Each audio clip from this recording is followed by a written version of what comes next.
Businessman Opinion.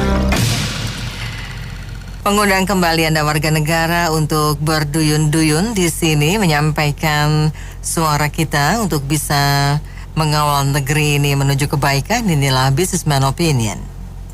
Plot twist politik Indonesia kembali terjadi.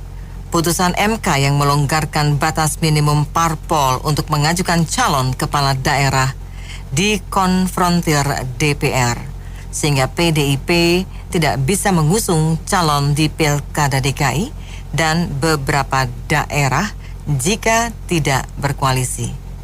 Tidak hanya itu, Balik DPR juga memutuskan menggunakan keputusan MA bahwa calon kepala daerah harus berumur 30 tahun pada saat pelantikan, bukan pada saat pendaftaran calon seperti diputuskan MK. Sehingga Kaisang bisa maju pilkada. Bagaimana komentar Anda mengenai manuver DPR dalam mensikapi putusan MK ini? 633-9160 dan WhatsApp call 0816924924 kami buka untuk Anda. Oke, ini nampaknya negara kita ini pengen mau ngikutin kayak Korea Utara nih bentar lagi nih. Jadi ibaratnya aku heran ini sama negara kita ini sekarang ini. Sekarang kemarin MK udah umumkan aturan tersebut.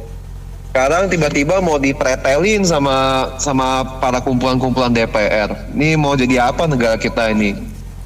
Saya setuju sama Om tadi ngomong itu. Harusnya pemerintah tuh fokusnya tuh harga-harga pangan, jangan naik.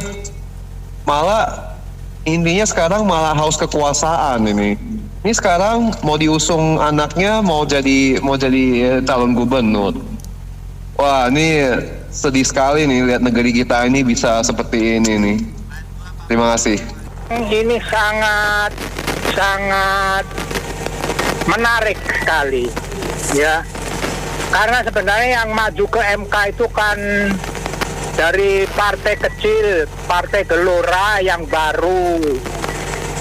Tapi ke MK memberi keputusan, saya kira keputusan MK itu menabrak banyak pasal. Menurunkan menjadi 7,5%. Sebenarnya itu diminta untuk partai baru. Tapi kemudian ditanggapi sebagai keseluruhan partai. Nah, ini aneh karena membuat keputusan misalnya minimum 20% itu adalah berdasarkan supaya pilkada ini tidak terlalu rumit. Kalau 7,5%, padahal partainya bisa sampai 15, itu bisa muncul 2 kali. Jadi demokrasi Indonesia yang sudah sangat mahal, sangat menyesakkan, itu akan menjadi makin ruwet, makin rame. Orang bersibuk berpolitik terus. Padahal kita bisa lihat di China sana, satu partai hasilnya luar biasa bagus. Di sini partainya banyak, katanya Bhinneka Tunggal Ika, tapi sibuk berkelahi.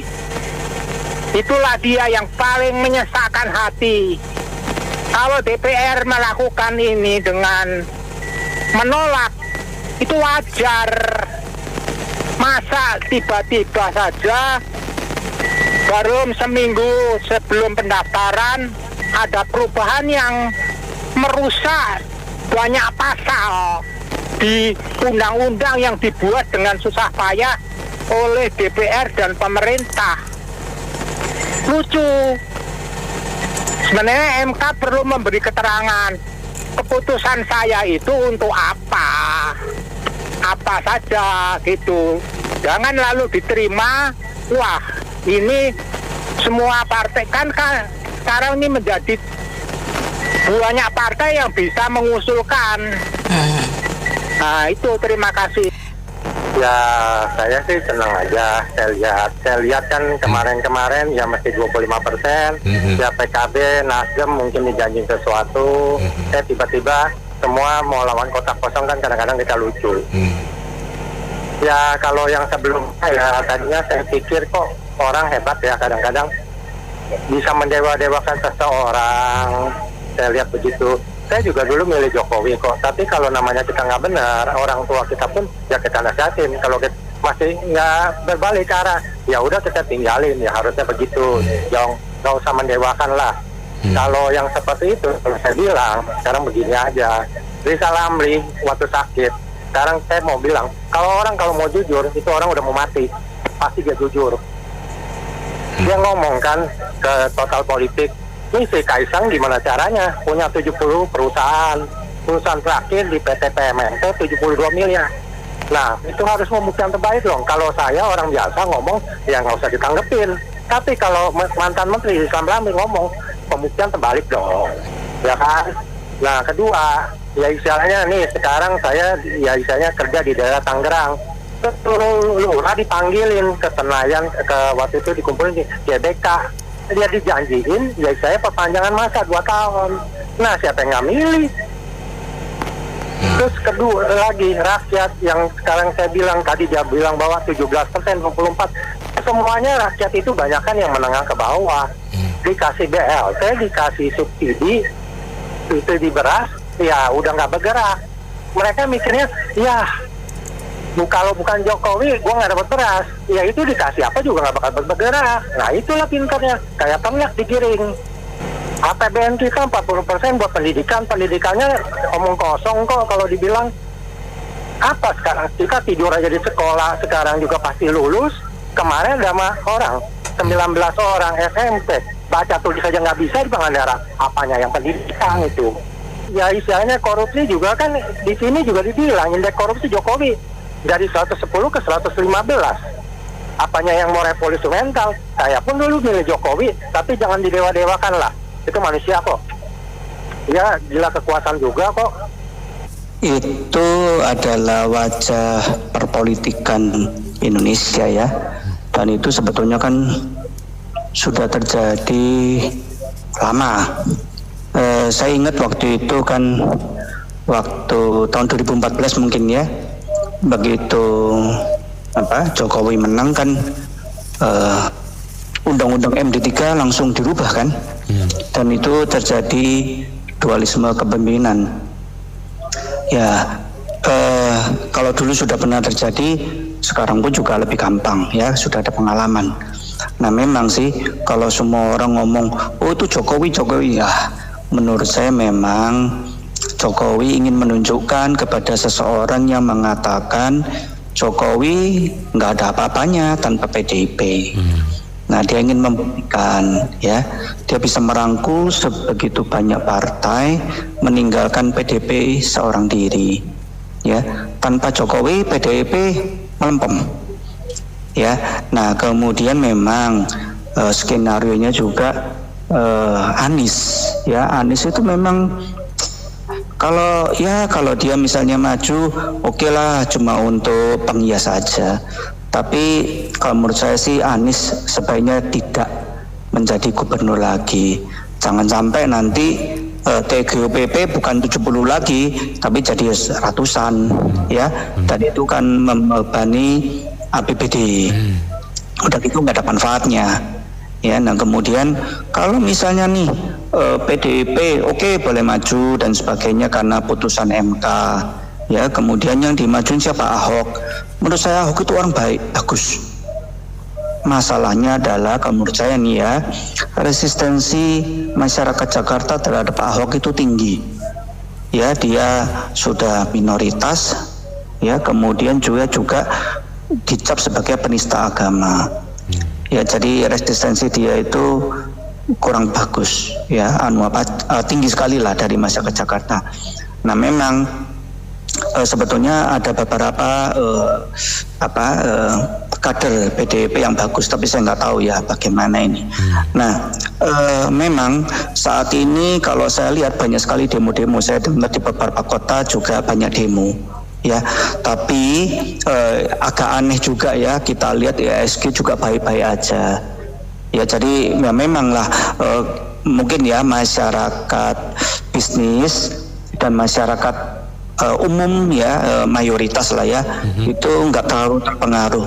Siapa aja sih yang mau jadi pimpinan, mereka nggak peduli kadang. Ya, nah memang masyarakat ya, mari kita menikmati ya, inilah politik Indonesia, demokrasi Indonesia dengan multi partai yang seperti ini ya, yang mereka bisa merangkul semua partai menjadi satu kubu ya, meninggalkan satu dua yang memang sengaja untuk ditelantarkan. Berbeda dengan kalau misalnya di Amerika atau di Inggris hanya ada 2 partai. Ya, jadi ya inilah memang konsekuensi, mau dinilai baik mau dinilai buruk ya terserah ya. Dan MK memang sudah melakukan fungsinya dengan baik. Ada masyarakat atau partai yang keberatan dengan ambang batas dan dikabulkan ya, MK sudah berjalan semestinya ya baik.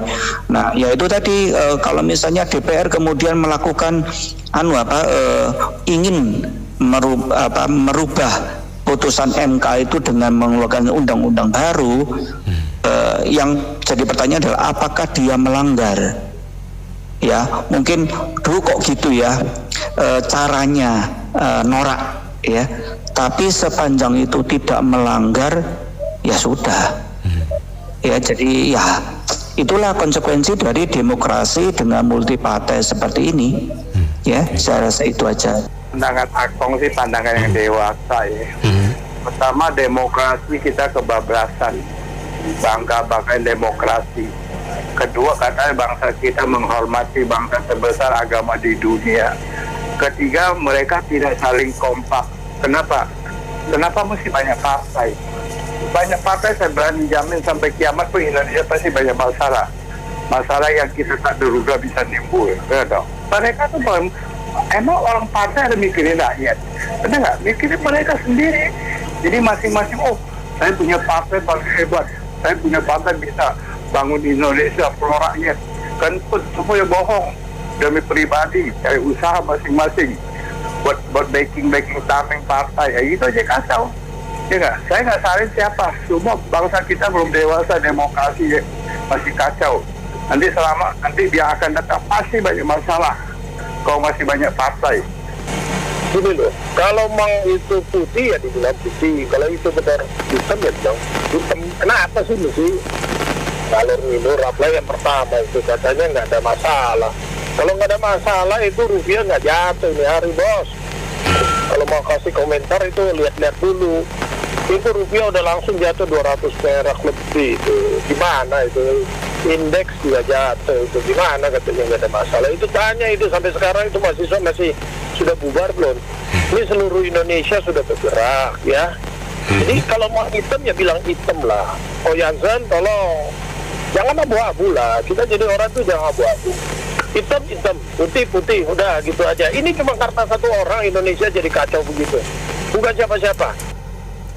Kalau dibilang di negara ini tidak ada masalah, itu ya kemungkinan bukan berita benar, kemungkinan berita bohong atau hoax. Karena kita sudah merdeka 79 tahun, kan belum lama kemarin yang ke-79 tahun. Ya, kita ini sudah mencapai cita-cita proklamasi belum sih? Kan ada di pembukaan Undang-Undang 45 yang diamandemen 4 kali. Penegakan hukumnya jujur ke segala arah, ekonominya masyarakatnya makmur sejahtera mayoritas, segala macam pendidikan bagus, murah, harga terjangkau, lain-lain juga rakyat merasa nyaman, intinya seperti itu dan makmur-makmur. Kita belum tercapai, jadi belum benar-benar capai cita-cita proklamasi. Lihat negara tetangga, Singapura, Malaysia, mereka kemungkinan sudah. Lalu Timor Leste mau menyusul, padahal baru merdeka. Lalu kalau kita sampai tersusul, Vietnam aja udah mau menyusul. Jadi kalau negara kita seperti ini terus berpolitik bermasalah terus, putusan MK atau apapun, kita tahu nomor 90 itu kontroversial, cacat hukum, sebetulnya tidak boleh diteruskan, tapi dicabut dan diberlakukan undang-undang yang lama. Sempat ada wacana hari ini ya, ketika demo ini ya, tapi wacana itu datangnya dari kantor MK, Mahkamah Konstitusi. Jadi kalau buruh, mahasiswa dan elemen masyarakat yang lain demonya di Senayan sana kan, Kalau di MK itu kalau nggak salah dia khusus kaum intelektual, para akademisi, ya sama elemen yang lain tapi yang pro demokrasi lah. Nah, wacana yang saya maksudkan sudah mulai disuarakan, DPR dibubarkan. Jadi coba dari 9 partai yang ada di DPR itu cuma satu, ini yang sering saya sebut di radiomu ini, bahwa 9 partai itu cuma yang punya ideologi, tadinya 2 saya sebut, PDIP dan PKS yang kuat secara ideologi. Cuman setelah PKS ini bergabung dengan KIM, saya terpaksa saya coret, lemah juga ideologinya. Tinggal PDIP sendirian kan dia dikeroyok 8 partai. Jadi kalau ada opini DPR dibubarkan, nah saya setuju, tapi berikutnya serahkan susunan atau struktur organisasi ke pemerintahan ini kepada perguruan tinggi. Nah, si panitia yang sortirnya ini siapa nih? Yang tukang sortir ini.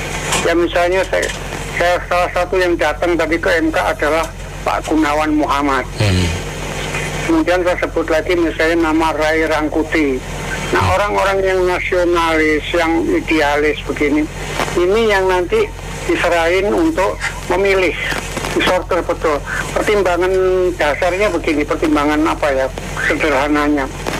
Dibandingkan dengan partai-partai politik sekarang yang eksis itu, para akademisi, para katakanlah para intelektual, relatif mereka lebih idealis. Jadi mereka insya Allah tidak akan ngawur gitu, korupsi terus melanggar konstitusi seenak jidat gitu. Terus berikutnya nanti ya tetap demokrasi tetap dijalankan, jadi partai-partai tetap ada, tapi jangan banyak-banyak, 3 aja. Kenapa 3? Filosofinya 3 di dalam dunia politik itu selalu begini. 1 adalah pro pemerintah, 2 adalah oposisi, yang ketiga adalah netralisator. Jadi namanya sih boleh partai apa aja, tapi yang jelas partai yang sekarang ini dibubarkan dulu. Jangan ada lagi nama-nama yang lama ini. Silakan ganti nama semua.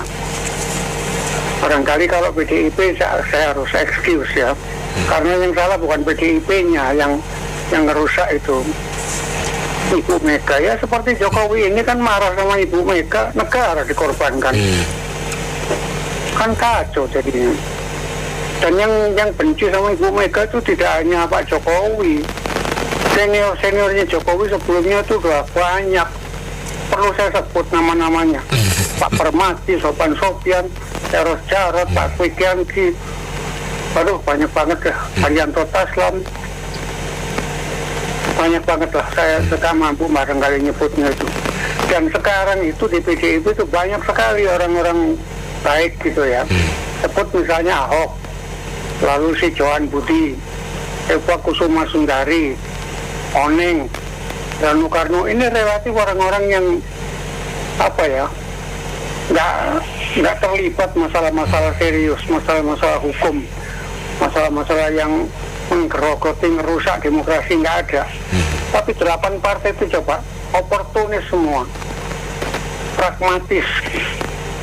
Jadi mulutnya ngomong Pancasilais, tapi lihatlah kelakuannya kayak begitu. Jadi ini yang saya prediksi, ini bahaya ini kalau diterus-terusan. Jadi nanti kalau DPR dibubarkan otomatis Jokowi juga, dan jangan nunggu 2 bulan lagi, kelamaan.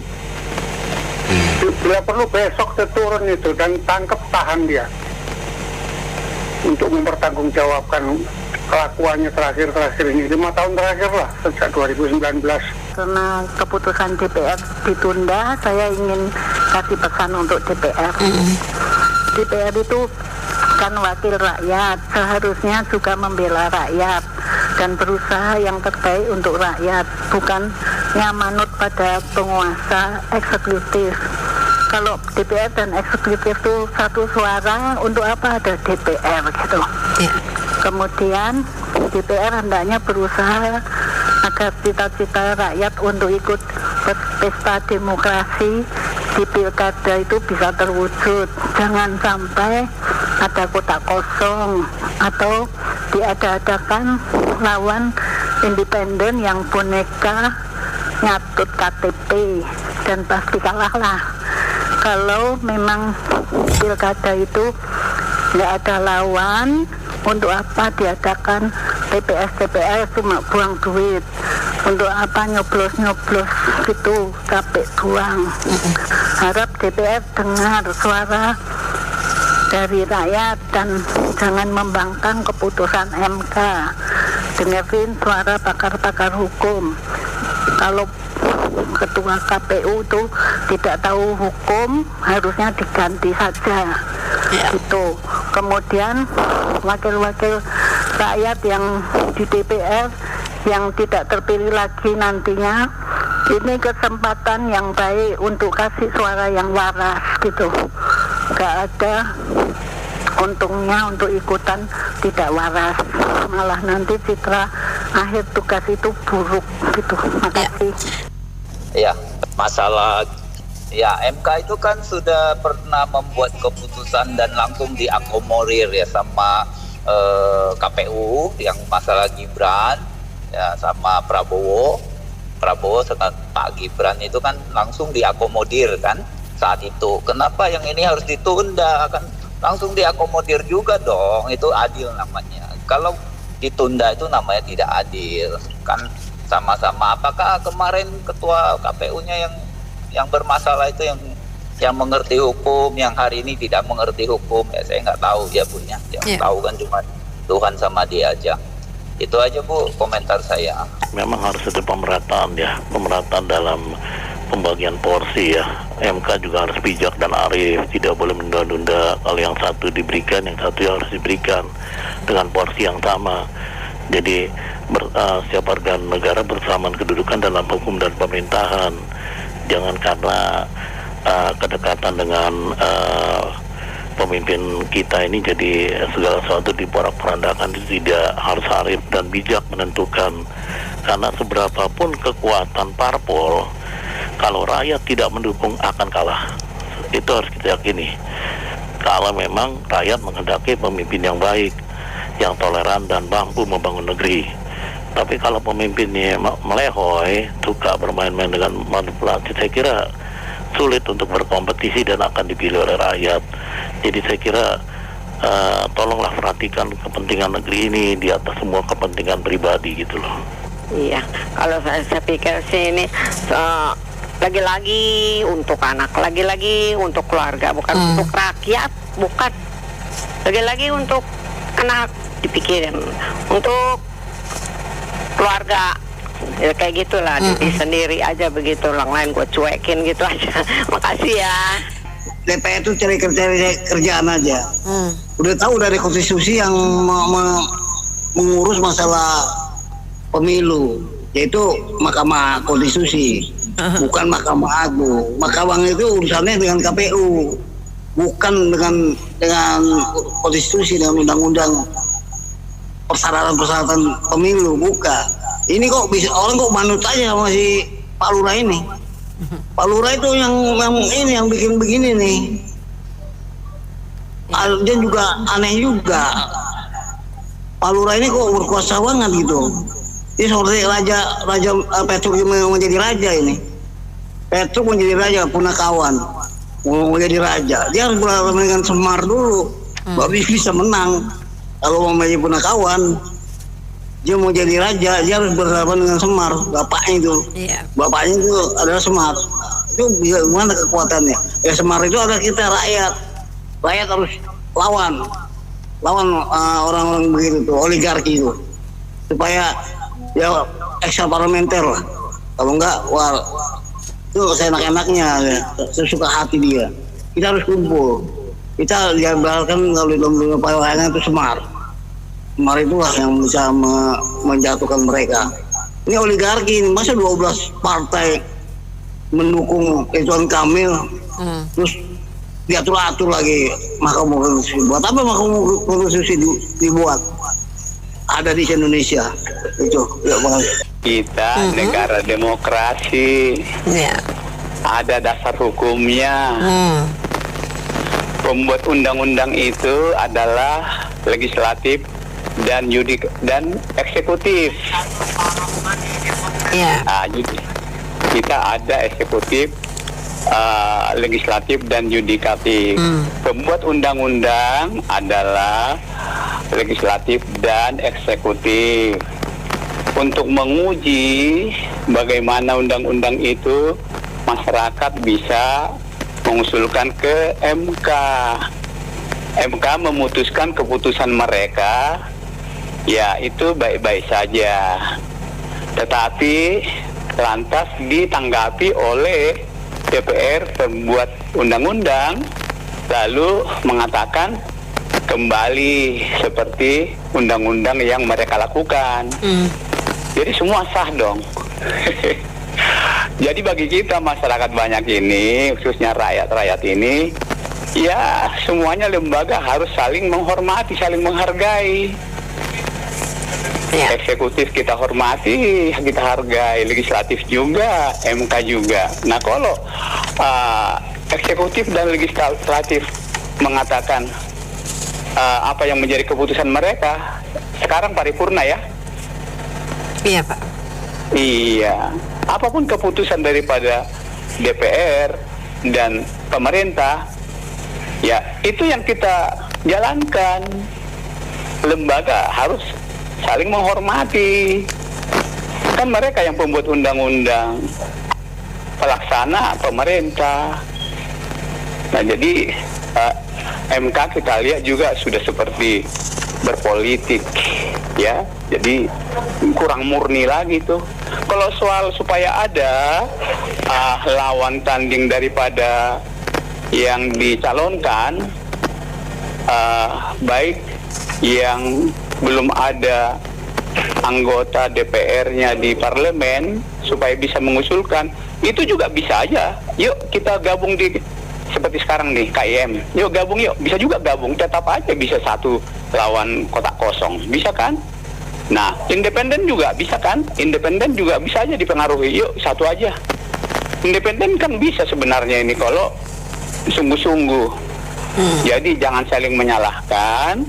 Mari kita hormati, kita hargai semua lembaga yang ada di negara ini, eksekutif, legislatif, yudikatif. Yang kita tahu, eksekutif dan legislatif dan eksekutif itu pembuat undang-undang. Nah, itu tertinggi pembuat undang-undang ya. Jadi ya kita lihat aja nanti hasil paripurna. Apa hasilnya? Ya udah, kita jalankan saja. Di balik carut-marut kemelut politik, polemik politik, masih ada sedikit terlintas optimisme Mbak Mary. Karena tadi sekitar jam 11 saya mendengar dari media lain lah ya. Jadi peristiwa ini penolakan revisi RUU Pilkada ini ternyata terjadi di berbagai daerah Mbak Mary. Ya enggak hanya di Jakarta. Benar Pak. Di Medan terjadi, di Jogja, di Malang, di berbagai wilayah. Iya. Jadi saya khawatir, apalagi ini terdengar apa yang saat-saat terakhir ini tadi, itu yang datang itu terus bertambah. Ya mudah-mudahan DPR didudukin biar tahu rasa mereka gitu. Mereka dibayar rakyat kok. Yang diperjuangkan perutnya sendiri, setan benar mereka. Jadi mereka itu dari mana? Otaknya nggak mikir. Termasuk presiden itu. Bisa jadi presiden itu siapa yang milih? Rakyat. Melalui partai-partai. Siapa partai politik yang ditungganginya yang jadikan kendaraan? PDIP. Kok dikhianati? Jadi jangan memberikan toleransi kepada tokoh-tokoh jahat seperti ini. Kalau kita orang baik-baik, kecuali kalau kita juga termasuk tidak baik, ya silahkan saja. Jadi saya nggak setuju itu, hormati DPR segala macam kayak kucing. Nggak inget 98 itu. DPR didudukin mahasiswa, diinjek-injek gedungnya itu. Jadi jangan sampai itu terjadi. Tapi saya masih percaya civil society, kaum intelektual pro demokrasi ini bergerak terus mereka sadar betul bahwa baik presiden, legislatif, eksekutif mereka itu dipilih oleh rakyat. Jadi mereka dapat jabatan tinggi, dapat gaji tinggi itu dari rakyat. Nggak ada toleransi, harus mereka perjuangkan rakyat, kepentingan rakyat. Barang-barang mahal, segala macam itu hukum ditegakkan, itu kepentingan rakyat semua. Ngawur aja kok, bikin revisi undang-undang sehari, MK dilanggar. Nanti kalau paripurna itu jadi, KPU akan bingung siapa yang mau diikuti, undang-undangnya MK atau paripurna. Nah ini kan rusak jadi tata krama demokrasi berpolitik, kehidupan berbangsa dan bernegara. Ya gara-gara ini nih, orang-orang bodoh ini udah tahu makan gaji dari rakyat, kok bukan rakyat yang dibela. Itu aja Mbak Mary. Terima kasih Pak Rohman. Banyak minum air putih Pak, biar tenang. Jangan terlalu emosi ya Pak Rohman ya. Pak Teddy. Ya. Silakan. Selamat siang. Selamat siang. Ya dihormati, harus saling menghormati. Saya bingung gitu loh, waktu Pilpres kemarin bukannya saling menghujat ya. Pas debat itu kan saling menghujat.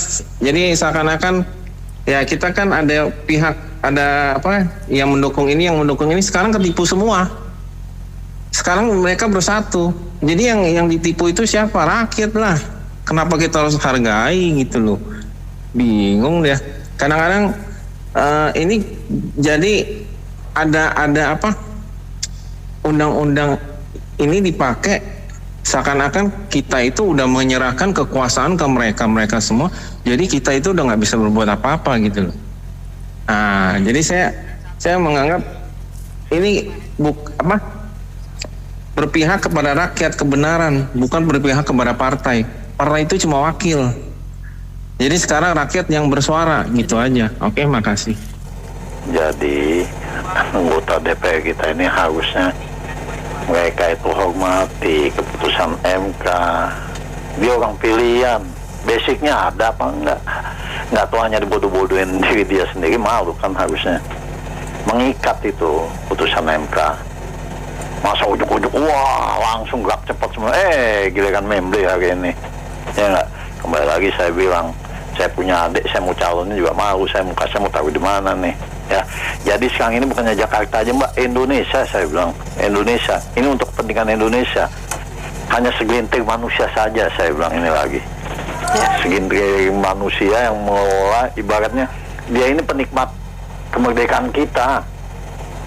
Kasihan founding father kita itu melihat mereka itu bercucuran darah, nyawa mereka tanpa mereka hitung uang, tanpa mereka hitung jabatan apa yang saya dapat. Founding father kita itu mati-matian. Mereka penikmat kemerdekaan yang mengelola negara ini, tapi disalahgunakan. Mereka salah gunakan, mereka bersekongkol. Ya kembali lagi saya bilang, ya mudah-mudahan ini bukan Kim plus lagi, Kim minus. Semua mencalonkan. Malu masing-masing politik kita ini dengan segelintir manusia. Ibaratnya baru kemarin langsung, malu kita ini. Kita datang puluhan tahun ke Jakarta. Jadi apa? Makan aja susah. Mereka datang baru nyampe, nggak tahu basicnya apa. Duduk, bisa ngatur. Sampai presiden satu sampai detik ini presiden yang lain aja tidak kuat. Ini yang paling mantap buat saya. Begitu saja Pak Kasih. Assalamualaikum. Saya suka kesimpulan gitu ya. Kesimpulan saya doang nih, nggak tahu dah. Saya lihat ini kayaknya nih si bapak nih, artinya si Jokowi kali ya. Itu anak-anaknya dia khawatir belum mapan. Jadi belum mapan dijadiin ini melalui MK. Terus dia kepo, jadinya dia kepo, campur terus. Kalau belum expired, bapaknya pun jadi dia masih bisa ngatur. Supaya ntar kalau expired sana aji mumpung, sebelum expired sana aji mumpung nih anak-anaknya nih. Soalnya mereka tuh belum bisa ngatur. Kalau saya lihat tadi kayak kita nih, aduh anak gue udah mau merit begini belum bisa mapan, bisa apa, jadi kita ikut campur kan. Nah, kalau misalnya yang kayak Ahok, kayak yang udah pada mapan semua, mana bapak emaknya ikut campur? Nggak mungkin ikut campur, kasihlah mereka mandiri. Jadi saya pikir-pikir, jadi dia bukan buat pentingin gubernur ngatur Jakarta nih. Kayaknya dia cuma mau ngatur anaknya sebelum dia expired. Ada kedudukan nanti pada nggak kenal. Itu anak 2 tuh aku kalau bukannya Jokowi, ya, itu ya saya nggak tahu tuh anak siapa. Ini ya kasar sedikit aku ngomong. Jadi soalnya aku pikir-pikir dia tuh gelisah gitu, jadi kepo. Anakku belum bisa apa-apa nih, kayak si Ade coba belum apa-apa nih, kau khawatir Pan. Jadi ujung mumpung deh gue masih bisa ini, gue yang ngatur-ngaturin nanti bisa-bisa nggak ini, nggak ada kesempatan gitu doang saya pikir. Tidak dapat apa-apa. Saya senang juga demi rakyat Indonesia. Iya enggak? Jadi kembali lagi saya bilang dari kemarin, MK putusan sudah mengikat. Panglima tertinggi adalah hukum. Tidak peduli. Sampai sore siang saya lihat balik, saya bilang duduk manis saja lah. Hormatilah keputusan MK. Nggak usah ngambil keputusan begini-begitu. Sampai saya bilang lagi, adik saya mau nyalonin, adik saya udah promosi, saya juga udah promosi juga, habis uang banyak. Muka adik saya mau ditaruh di mana, muka bapak saya mau taruh mana, malu saya. Tapi toh itu memang keputusan MK, itu harus kita hormati semuanya. Memang belum waktunya, memang adik saya lagi senang-senangnya main. Undang-undangnya sudah berlaku, karena Mahkamah Adik kan memang udah nggak diakui juga dari pertama-tama. Waktu turunnya 90, kok adem saja pemerintah sama DPR, nggak ada teriak-teriak. Begitu turun MK masalah pilkada, gerak cepet dengan dalil begini-begitu. Saya bilang udah dengerin saja lah, nggak usah ngambil keputusan gitu. Rupanya main jegal atau begal, kita nggak tahu dah.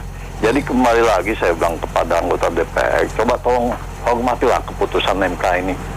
Panglima tertinggi di negara kita ini hukum yang menentukan semuanya. Kita kembali lagi undang-undang. Segelintir manusia basicnya apa? Yang membuat undang-undang itu paham tidak? Harusnya mereka paham. Nggak tahu, kalau mereka paham cuman di blunder-blunderin aja, nggak tahu lah kita juga kan.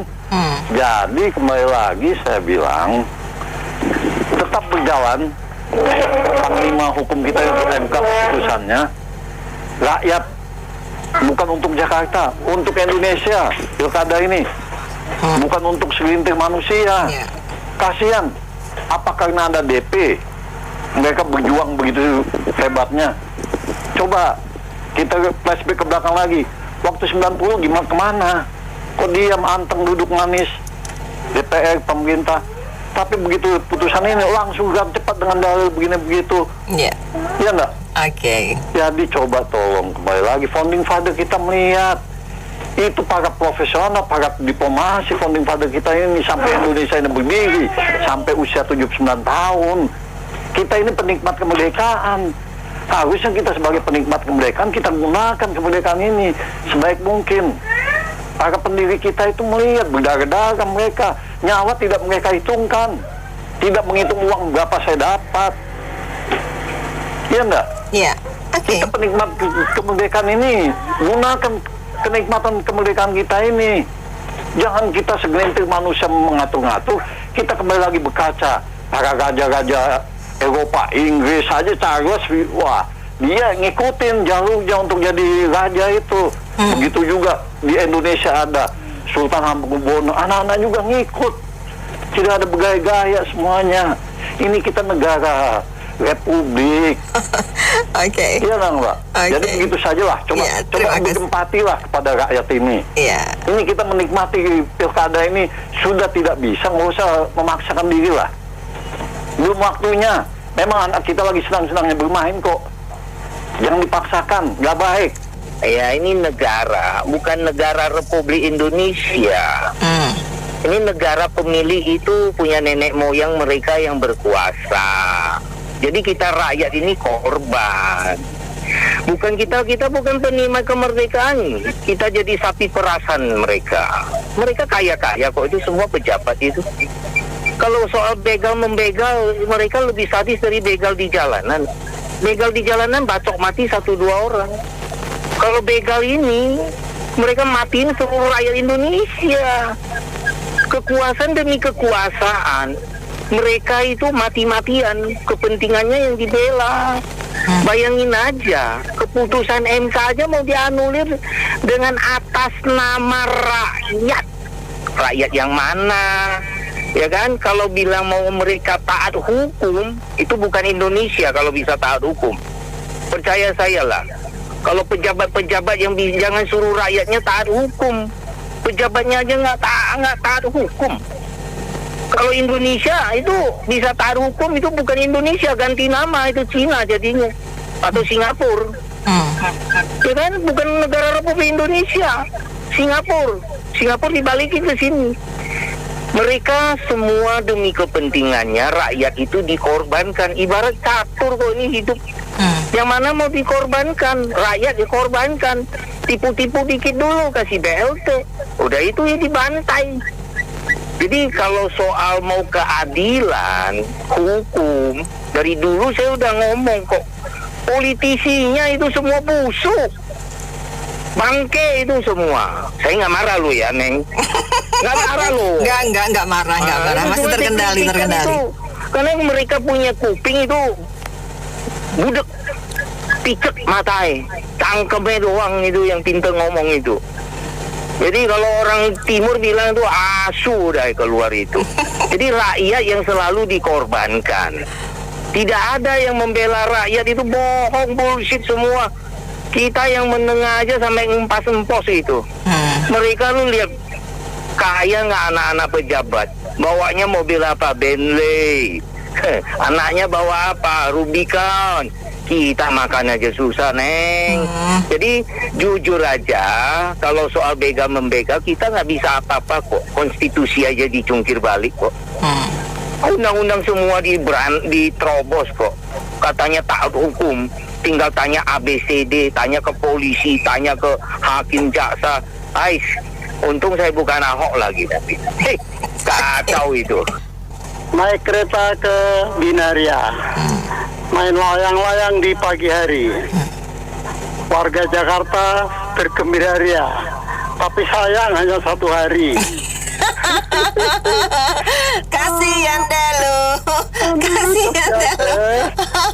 Kita kemarin udah gembira-gembira. Orang yang direndahkan oleh manusia akan dimuliakan oleh Tuhan.